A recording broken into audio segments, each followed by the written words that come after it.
Sir ఇప్పుడు ఈ 1.5 year ఏదైతే మీరు సీరియస్ టైం అని చెప్తున్నారో, ఈ సీరియస్ ప్రిపరేషన్‌కి కోచింగ్ అవసరమా సార్? ఆర్ న్యూస్ పేపర్స్ చక్కగా చదువుతూ, current affairs books, general knowledge books చదువుతూ, ఈ స్టైల్ ఆఫ్ సొంత ప్రిపరేషన్ సరిపోతుందా? Or does a student definitely should need a coaching centre? ఖచ్చితంగా కోచింగ్ కావాలి అని మాత్రం నేను అన్నాను.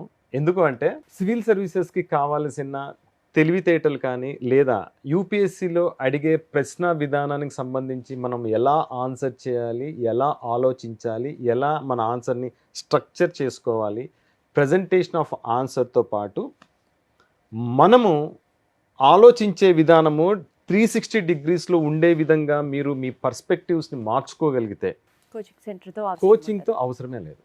ఓకే. కోచింగ్ సెంటర్ ఏంటంటే ఒక షార్ట్ కట్ లాంటిది. మనము 1.5 to 2 ఇయర్స్ మన ప్రిపరేషన్ తర్వాత తెలుసుకునేవి ఏవైతే ఉంటాయో అవి ఫస్ట్ డేనే మనకు తెలిసిపోతాయి. Got it. At least first day కాకపోయినా కానీ మీరు సీరియస్గా ప్రిపేర్ అయితే ఒక 1 to 2 మంత్స్లో మీకు నెక్స్ట్ 2 ఇయర్స్ తర్వాత మీరు ఓన్గా చదువుకుంటే ఏవైతే తెలుసుకుంటారో అవి ఫస్ట్ 2 మంత్స్లోనే తెలుసుకోగలుగుతారు.